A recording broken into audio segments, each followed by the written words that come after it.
Kia ora, konnichiwa. Hi everyone, and welcome to my channel. And if you're returning, it's great to see you back. In this video, I want to talk about how to make friends. Well, actually, how did I make friends in a new country without knowing the language? Where are the resources? Where did I go? I've found a few places, and that's what I'll cover. But if you've got more suggestions, please make sure you put them in the comments below, because I'm sure there's other people in my situation who are looking to make friends in a new country, or even their own country now. Sometimes it is hard to actually find friends. One thing I've noticed here in Japan, how normal it is to go out alone to eat or drink. That's actually helped me feel less awkward, and I'm finding myself going out more. And the more Japanese I'm learning, the more conversations I'm having. Like this, for instance. On my way home, I came across these pop-up shops, and they're locals. They make jewellery out of bamboo. The wife has just started learning English as well, so we had a quick conversation and then photos. They were all so friendly and so accepting of me trying to speak Japanese as well. I really enjoy looking at these crafty shops. They're just so talented, aren't they? What do you think? Look at this, a kiwi. I couldn't believe it.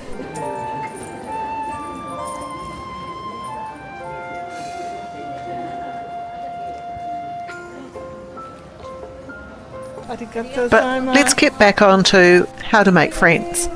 Or should I say how I've been making friends? So it's just suggestions, it's my own experience, and everyone is different.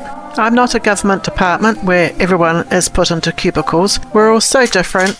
We've all got our personalities, our quirks, and it's also different for males and females. When I first arrived here, I thought, okay, it'll be easy. People will be friendly, I'll meet others at school, and maybe some locals at cafés. Well, it's not quite like that. Making friends in a new country, especially when you're older, shy and still learning the language, can be one of the hardest parts of moving abroad. But I've slowly found ways to meet people, and I've learned a few things about putting myself out there. So in this video, I'll share what worked for me, and maybe it will help you too, whether you're moving to Japan or anywhere else for that matter. In Japan, I found that people are so polite and kind, but they don't usually start conversations with strangers. It's not like in New Zealand where someone will just say, "Oh, how's your day going?" while you're standing in line. Here, people keep to themselves. It's not that they're cold, it's just cultural privacy and respect for space are huge.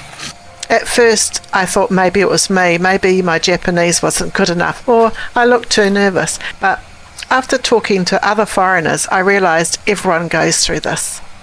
At the early stage of loneliness is real. You see people laughing with their friends and think, how do I even start? But honestly, the answer is slowly. You have to build connections little by little. There's no quick fix, but there are small doable ways to make things happen. One of the first things I started doing was studying in coffee shops. I know it sounds simple, but it really helped.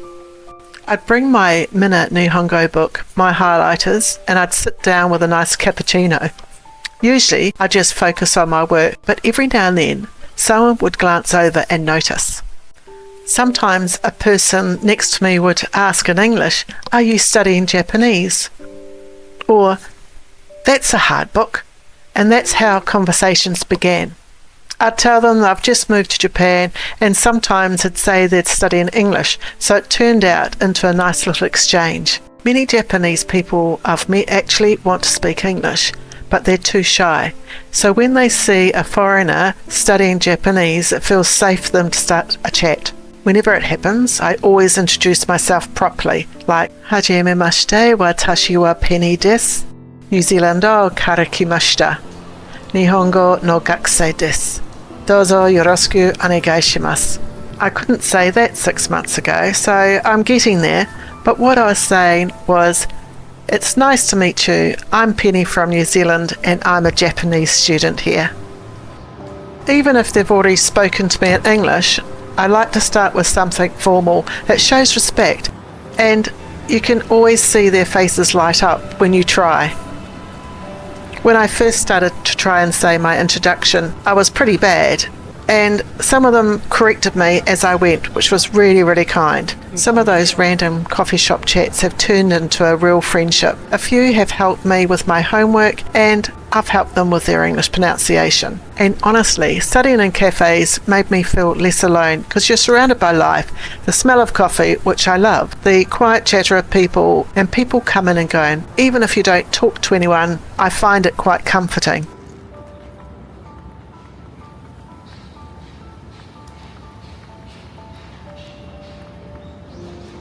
We've got our test coming up on Monday, and I'm just going to go over and start studying chapters 15 to 20. It's going to be a review, and I'll be doing a chapter a day just to reiterate what we've learnt. I do find it hard to remember. When I'm doing it, I remember what's happening, but then, it goes in one ear and out the other.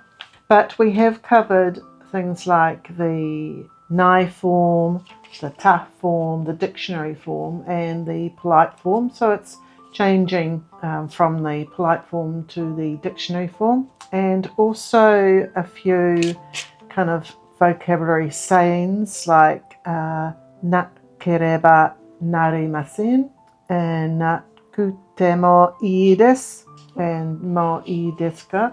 It's just remembering when I use those, and I think it's just the translation as well. So I have to do my homework first, and then I'm going to try and keep a bit of time aside for my daily review for the test. And also the kanji, we learn about 10 kanji a week, and it's trying to remember all those. So we've done about 100 kanji since I started, and I can probably remember probably about half of them. So it's just trying to use them now each time I'm writing something down.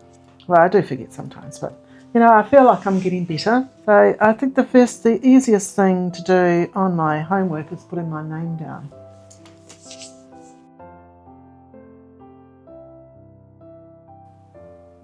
It's this vocabulary, oh gosh no. I do use apps, but I think, the last 2 weeks, 2.5 weeks, I felt a little bit down, and I've been doing my homework, but I don't feel like I've really focused on learning every bit of vocabulary. And I do have the Anki app, but I don't even think I've opened it for a week. And it's when I post a video and the people remind me, oh, there's an Anki app, and I'm thinking, I've got that. But I don't know.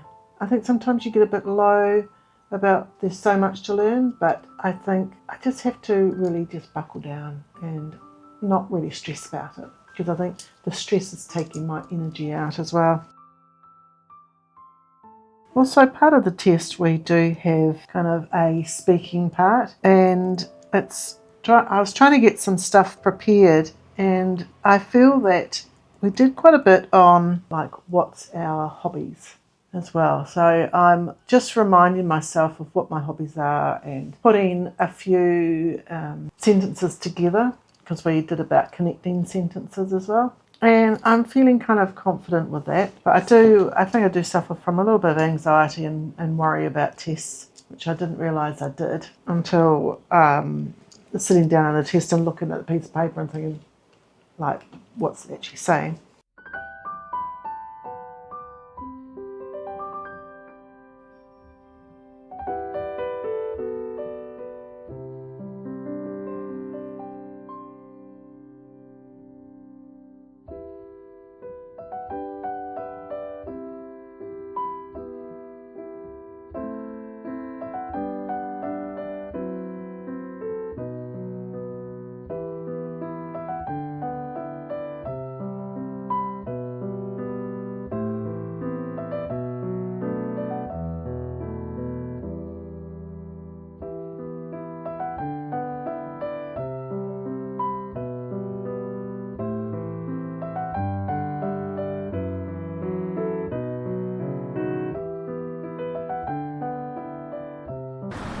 The first place where I looked for meeting people was on Facebook, and I was looking to see if there were any groups around that were people my age that I could associate with. I popped into the search bar Nagoya and a few things came up. So I just started looking around. There was an expat help, which I found quite useful because some of their posts were events coming up. Another app that I had a look at was an app called Meetup, and I used that, and I actually went to one of the meetups for exchange people. That was for foreigners as well as Japanese. It was quite a good event actually. I enjoyed it. I feel that my Japanese is slowly getting better. From not knowing anything, now I can actually read a bit of Japanese. And this is from the Minna no Nihongo book, and we have to make up sentences from the pictures.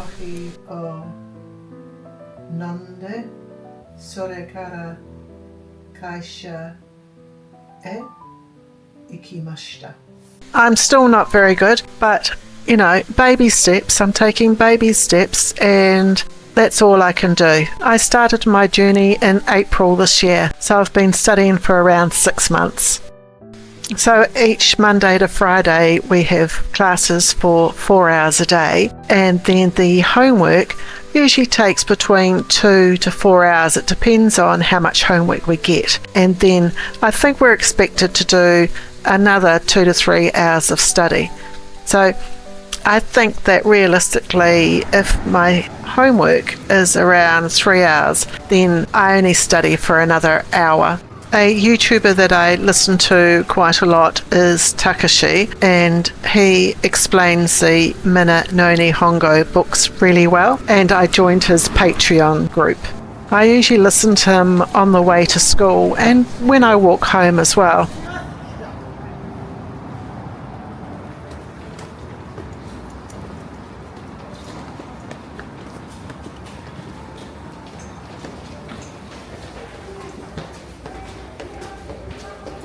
The good thing about where I'm living is that trains come every 2 to 3 minutes during rush hour, because this is rush hour and the train had just left. I just missed the train and another one is coming straight away. I'm first in line. It's got fantastic communication regarding the trains. You've got the board letting you know if it's on time, and it usually is, and then the loudspeaker, it's telling us that the train is on its way. In New Zealand, the buses are pretty random. You'd never know if one was coming or not. There is a timetable, but I wouldn't say it's adhered to.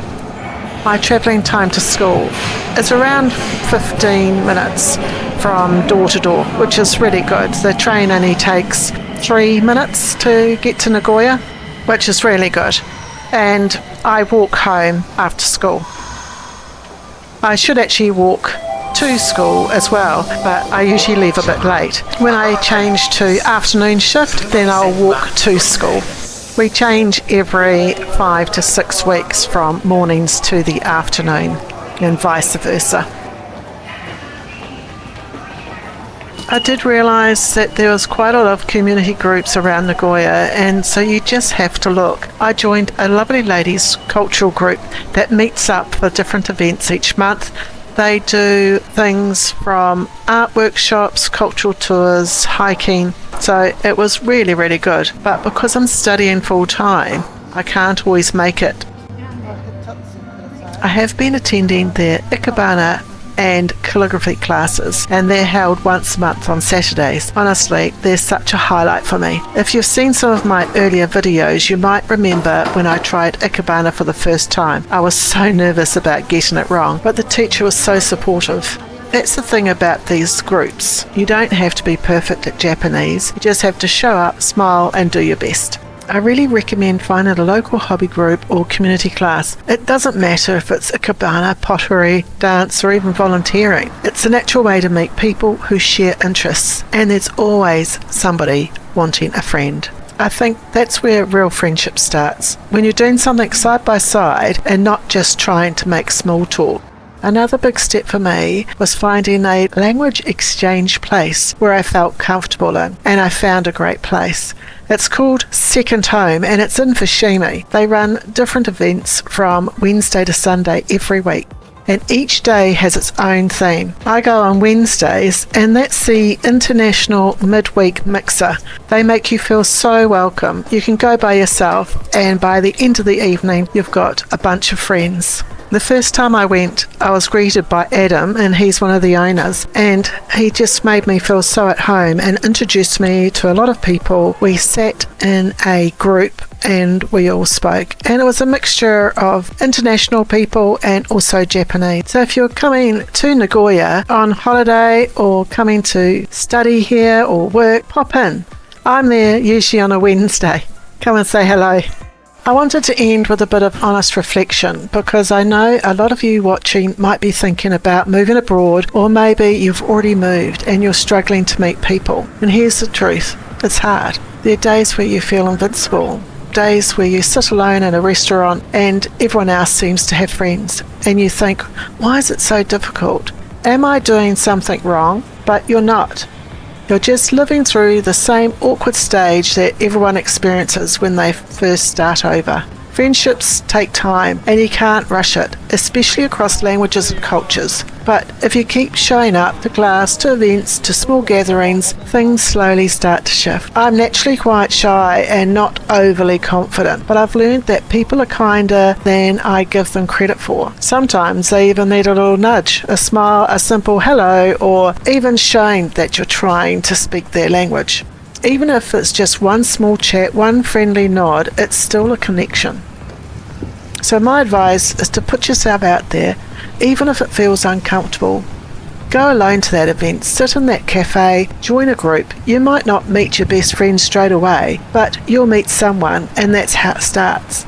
And remember, your Japanese doesn't have to be perfect. When people see that you're trying, it opens doors. Living abroad has taught me that bravery doesn't always look big. Sometimes it's just walking into a room full of strangers and saying, hello, I'm Pennie. So that's my little story about making friends in Japan. It's been a slow process, but such a rewarding one.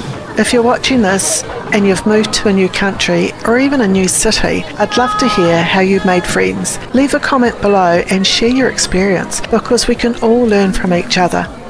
If you enjoyed this video, please give it a like and subscribe if you haven't already. I post weekly about my life, my study and adventures here in Japan, including my language school journey, cultural experiences like ikebana and calligraphy, and little day trips around Nagoya. Thanks so much for watching, everyone. Take care, keep putting yourself out there, and remember, it gets easier. So until next time, see ya!